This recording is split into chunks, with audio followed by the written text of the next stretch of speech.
And I think for some people,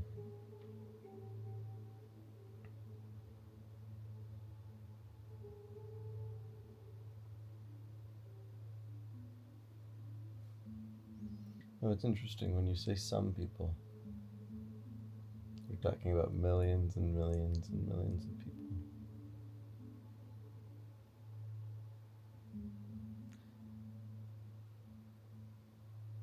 If you try to use some small category, like if you say like only 4% of people, that's still millions and millions and millions of people.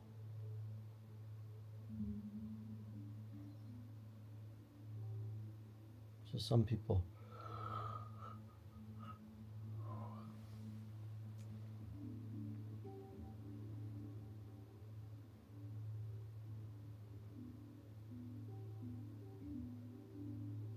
struggle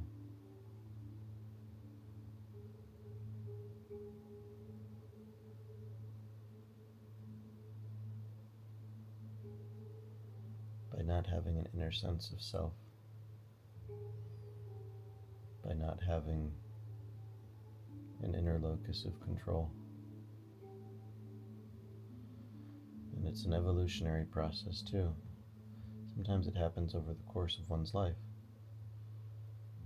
There are people who start off with it, there are people who never have it, and there are people who find their way to it over the course of life.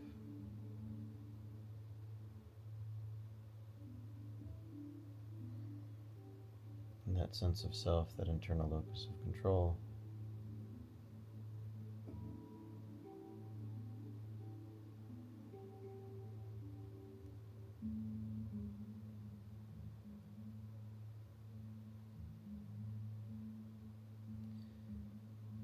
is the ability to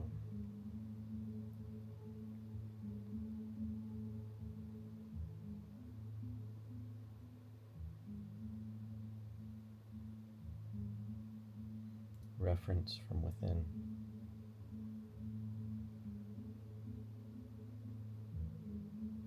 rather than without, to validate from within rather than from without.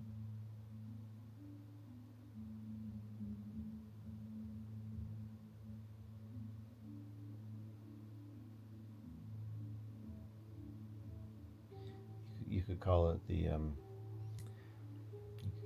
pull between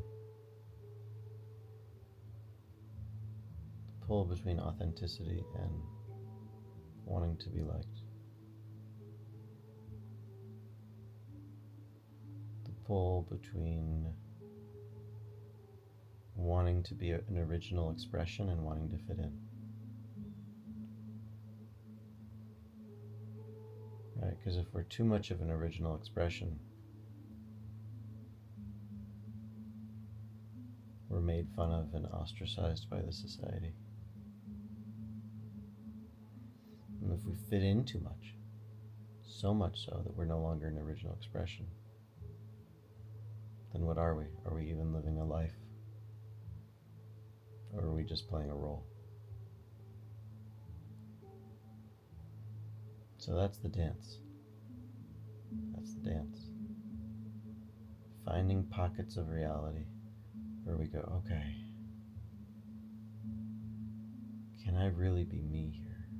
I can really be me here.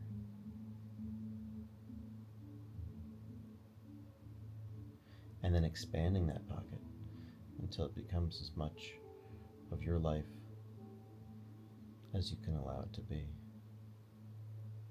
as it's safe to be.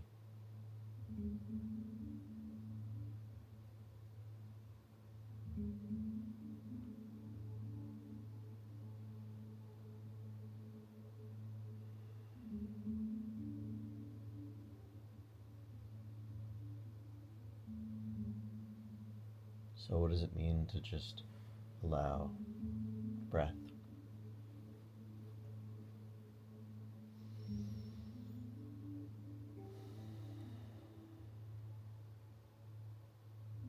What does it mean to allow silence?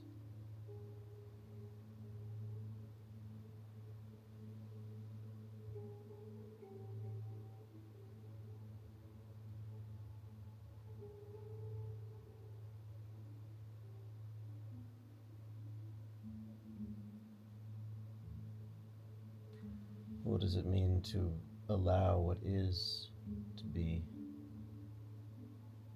without catering?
Being for the sake of being.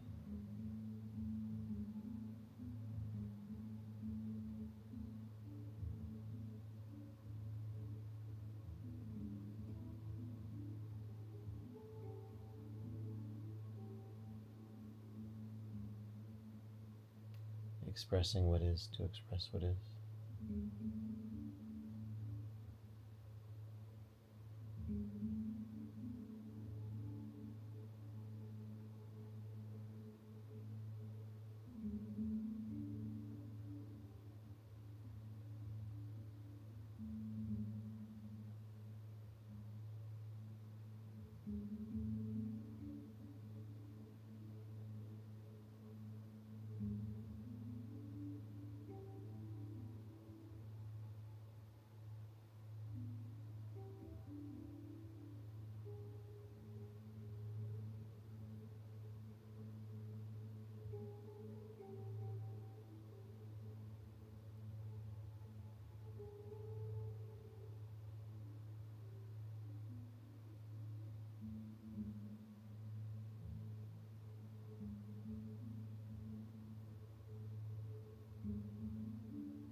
Why put our self-worth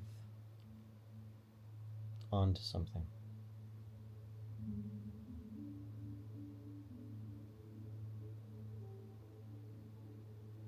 Why try to attach it to an item or an object or a concept?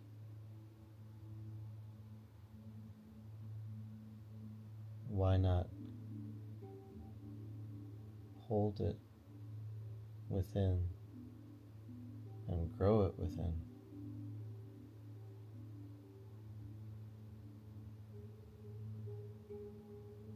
And allow it to be within.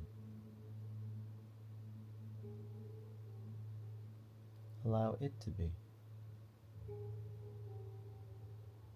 To grow or not to grow.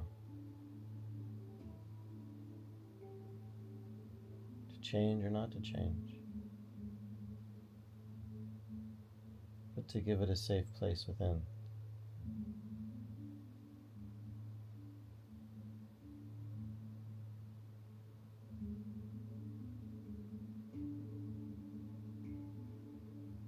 Rather than putting it onto something out there.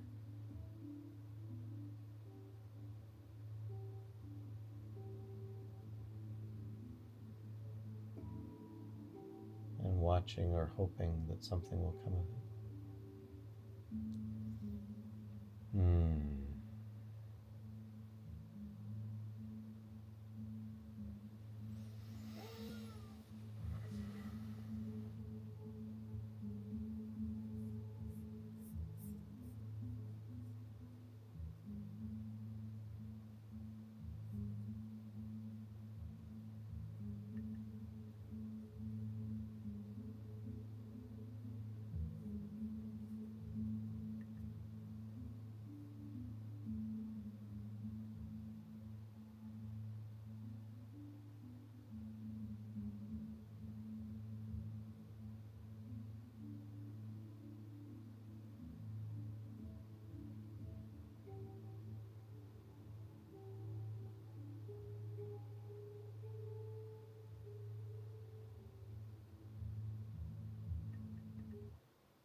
People wake up in the morning, they begin to think about their problems.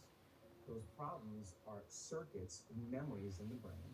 Each one of those memories are connected to people and things at certain times and places. And if the brain is a record of the past, the moment they start their day, they're already thinking in the past.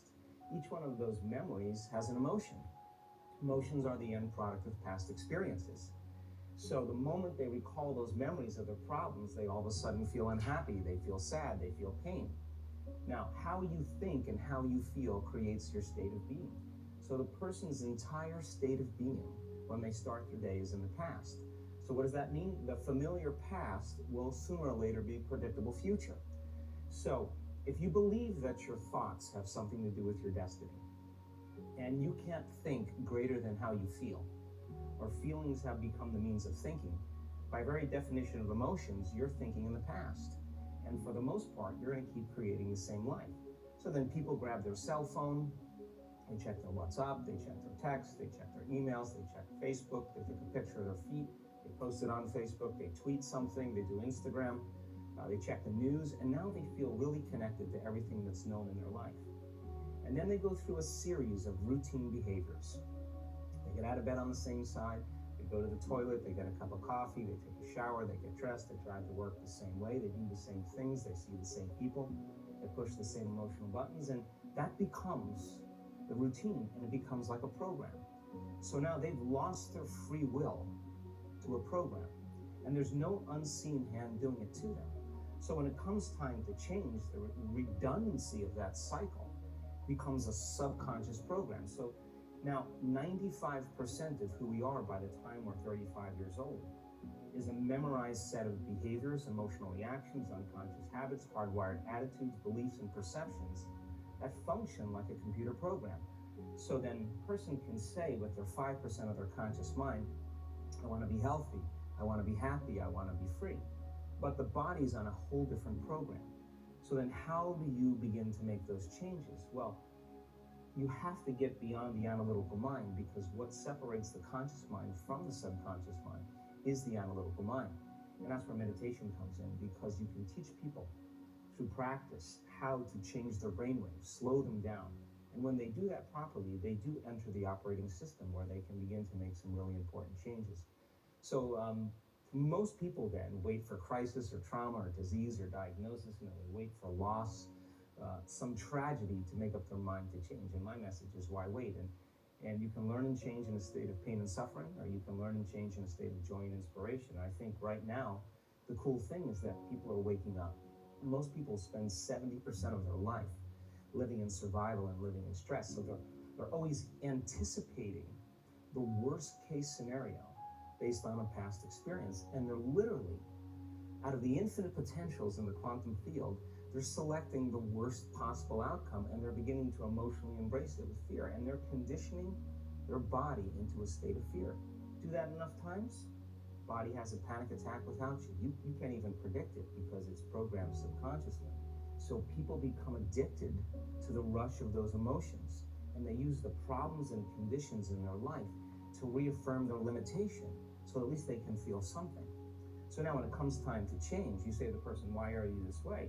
Well, every time they recall the event, they're producing the same chemistry in their brain and body as if the event is occurring, firing and wiring the same circuits and sending the same emotional signature to the body. Well, what's the relevance behind that? Well, your body is your unconscious mind. In a sense, if you're sitting down and you start thinking about some future worst case scenario that you're conjuring up in your mind, and you begin to feel the emotion of that event, your body doesn't know the difference between the event that's taking place in your world, outer world, and what you're creating by emotion or thought alone. So most people then, they're constantly reaffirming their emotional states. So when it comes time to give up that emotion, they can say, I really want to do it, but really the body is stronger than the mind because it's been conditioned that way. So the servant now has become the master, and the person all of a sudden, once they step into that unknown, they'd rather feel guilt and suffering because at least they can predict it. Being in the unknown is a scary place for most people because the unknown is uncertain. And people say to me, well, I can't predict my future. I'm in the unknown, and I always say the best way to predict your future is to create it. Not from the known, but from the unknown. What thoughts do you want to fire and wire in your brain? What behaviors do you want to demonstrate in one day? The act of rehearsing them mentally, closing your eyes, and rehearsing the action.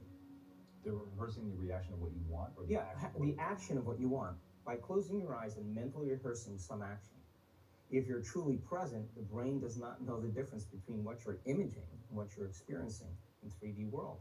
So then you begin to install the neurological hardware in your brain to look like the event has already occurred. Now, your brain is no longer a record of the past. Now it's a map to the future. And if you keep doing it, priming it that way, the hardware becomes a software program. And who knows, you just may start acting like a happy person. And then I think the hardest part is to teach our body emotionally what the future will feel like ahead of the actual experience. So what does that mean? You can't wait for your success to feel empowered. You can't wait for your wealth to feel abundant. You can't wait for your new relationship to feel love, or your healing to feel whole. I mean, that's the old model of reality of cause and effect, waiting for something outside of us to change how we feel inside of us. And when we feel better inside of us, we pay attention to whoever or whatever caused it. But what that means then is that from the Newtonian world, is that most people spend their whole life living in lack, waiting for something to change out there. What do you mean the Newtonian world? The Newtonian world is all about the predictable. It's all about predicting the future. But the quantum model of reality is about cause and effect. The moment you start feeling abundant and worthy, you are generating wealth. The moment you're empowered and feel it, you're beginning to step towards your success. The moment you start feeling whole, your healing begins. And when you love yourself and you love all of life, you'll create an equal. And now you're causing an effect. And I think that's the difference between living as a victim in your world, saying, I am this way because of this person or that thing or this experience. They made me think and feel this way. When you switch that around, you become a creator of your world, and you start saying, my thinking and my feeling is changing an outcome in my life. And now that's a whole different game, and you start believing more that we're creators of reality. And most people, when they have a thought, they just think that that's the truth. And I think one of my greatest realizations in my own journey was, just because you have a thought doesn't necessarily mean it's true. So if you think 60 to 70,000 thoughts in one day, and we do, and 90% of those thoughts are the same thoughts as the day before, and you believe that your thoughts have something to do with your destiny, your life's not going to change very much, because the same thought leads to the same choice, the same choice leads to the same behavior creates the same experience, and the same experience produces the same emotion. And so then the act of becoming conscious of this process to begin to become more aware of how you think, how you act, and how you feel.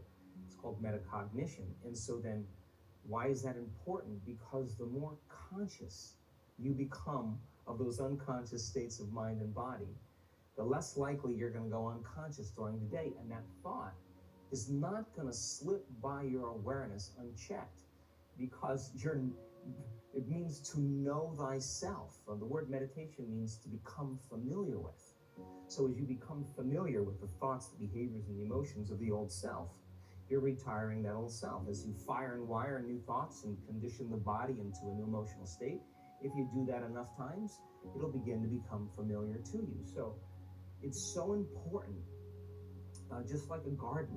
If you're planting a garden, you got to get rid of the weeds. You got to take the plants from the past year and you got to pull them out. The rocks that sift to the top, that are like our emotional blocks, they have to be removed. The soil has to be tenderized and broken down. You have to make room to plant a new garden. So primarily, we learn the most about ourselves and others when we're uncomfortable. Because the moment you move into that uncomfortable state, normally a program jumps in. And that program jumps in is because the person doesn't want to be in the present moment and engage it consciously. If you're not being defined by a vision of the future, then you're left with the old memories of the past, and you will be predictable in your life. And if you wake up in the morning and you're not being defined by a vision of the future, as you see the same people and you go to the same places and you do the exact same thing at the exact same time, it's no longer that your personality is creating your personal reality. Now your personal reality is affecting or creating your personality. Your environment is really controlling how you think and feel unconsciously, because every person, everything, every place, every experience has a neurological network in your brain. Every experience that you have with every person produces an emotion. So some people will use their boss to reaffirm their addiction to judgment. They'll use their enemy to reaffirm their addiction to hatred. They'll use their friends to reaffirm their addiction to suffering. So now they need the outer world to feel something. So to change then is to be greater than your environment, to be greater than the conditions in your world. And the environment is that seductive. So then, why is meditation a tool? Well, let's sit down, let's close our eyes. Let's disconnect from your outer environment. So if you're seeing less things, there's less stimulation going to your brain. If you're playing soft music or you have earplugs in, less sensory information coming to your brain. So you're disconnecting from your environment. If you can sit your body down and tell it to stay like an animal, stay right here. I'm going to feed you when we're done. You can get up and check your emails. You can do all your texts, but right now, you're going to sit there and obey me. So then, when you do that properly, and you're not eating anything or smelling anything or tasting anything, you're not up experiencing and feeling anything, you would have to agree with me that you're being defined by a thought, right? So when the body wants to go back to its emotional past, you become aware that your attention is on that emotion, and where you place your attention is where you place your energy. You're siphoning your energy out of the present moment into the past, and you become aware of that, and you settle your body back down in the present moment, because it's saying, well, it's 8 o'clock. You normally get upset because you're in traffic around this time, and here you are sitting, and we're used to feeling angered, and you're off schedule. Oh, it's 11 o'clock, and you check your emails and judge everybody. Well, your body's looking for that predictable chemical state. Every time you become aware that you're doing that, and your body is craving those emotions, and you settle it back down into the present moment, you're telling the body it's no longer the mind, that you're the mind. And now your will is getting greater than the program. And if you keep doing this over and over again, over and over again, over and over again, just like training a stallion or a dog, it's just going to say, I'm going to sit. And the moment that happens, and the body's no longer the mind, when it finally surrenders, there's a liberation of energy. We go from particle to wave, from matter to energy, and we free ourselves from the chains of those emotions that keep us in the familiar past. And we've seen this thousands of times. In fact, we can actually predict it now in a brain scan.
What do you do in the morning? Well, 2 hours in the morning, that's a lot of time. Well, if I can overcome myself at the beginning of the day, the rest of my day is easy.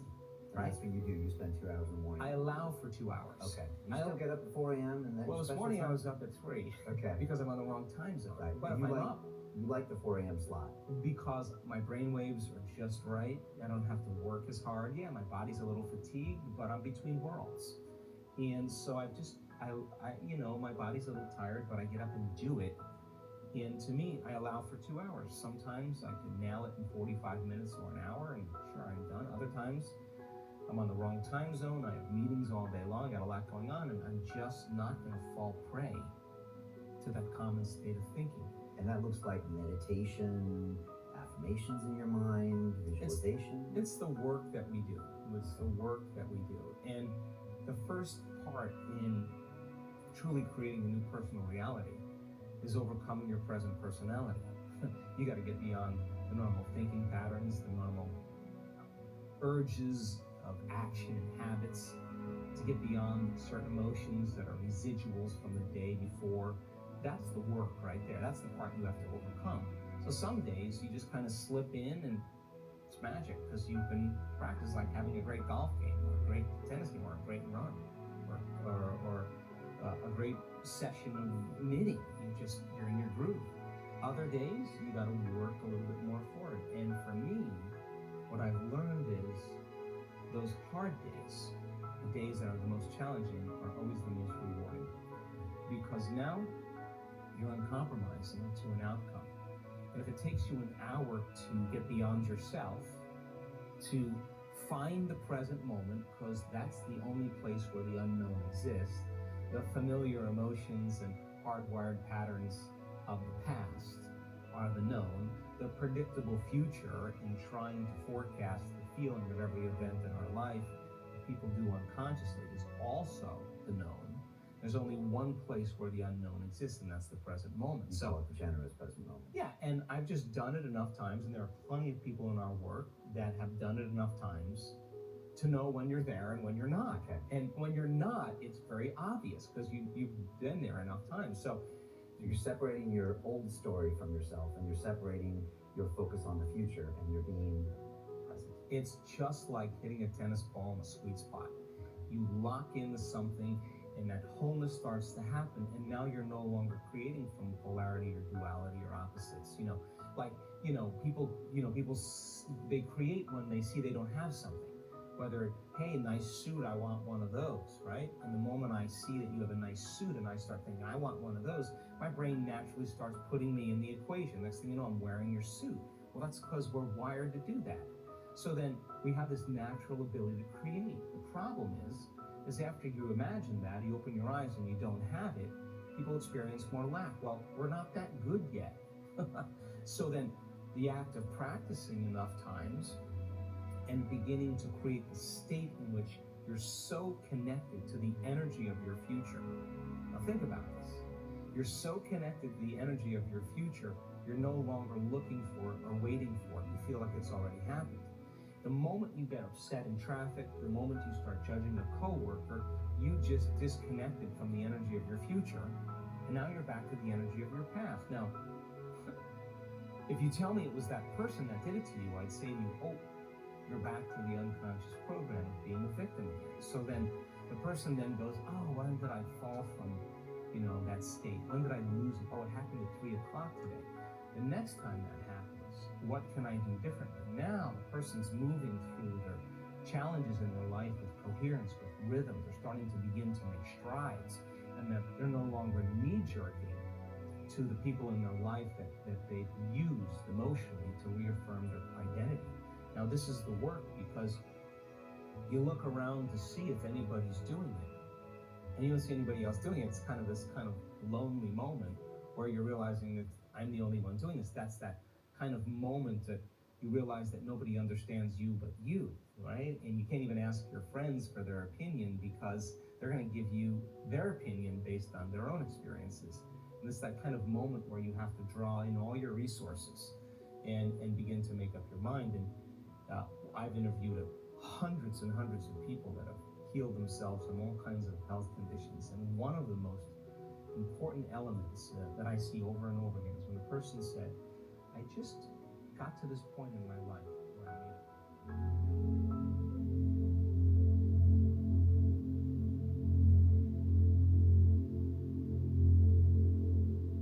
take a moment and find your center.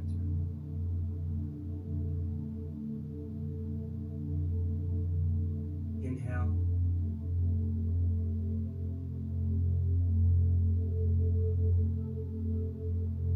Become aware of your breath.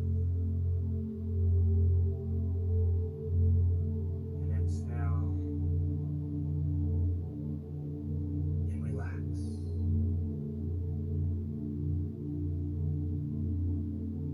Instead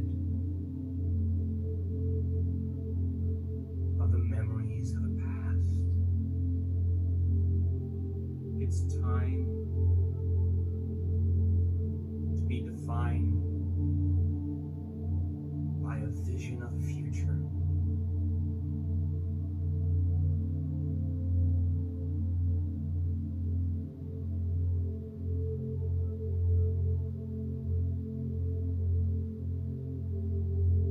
And to move into a new state of being.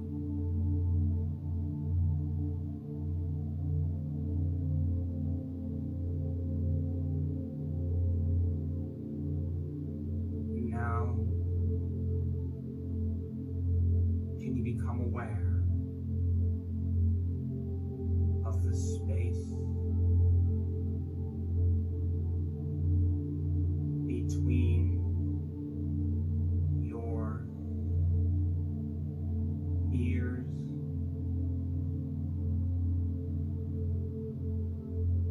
in space?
behind your breastbone in space.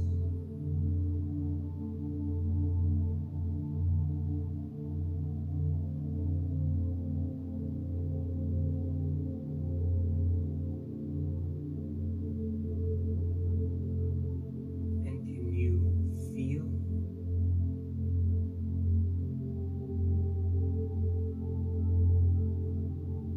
the volume of space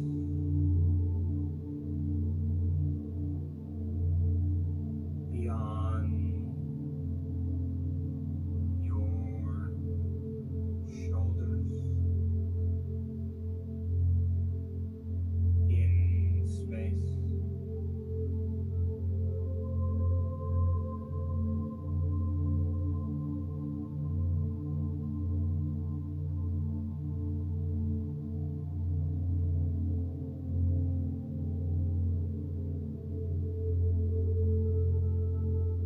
And now, can you sense the space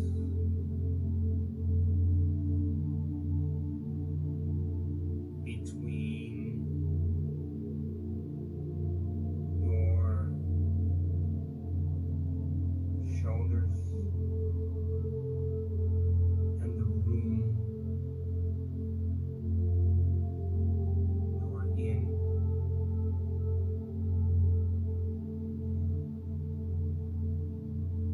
In space.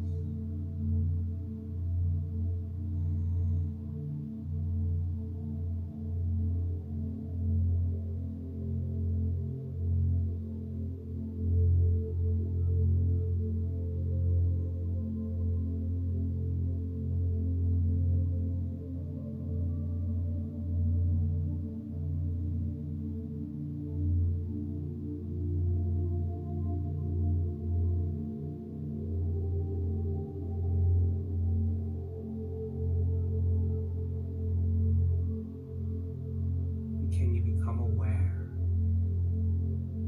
that you're aware in space?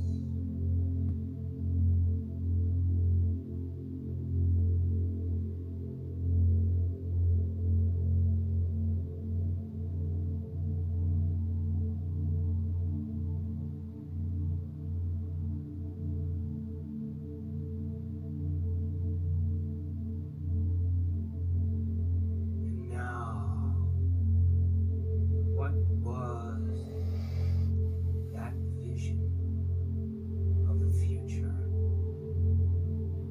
that awaits you?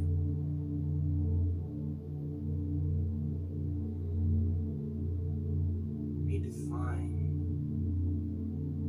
by that intention and select that potential that already exists in the field.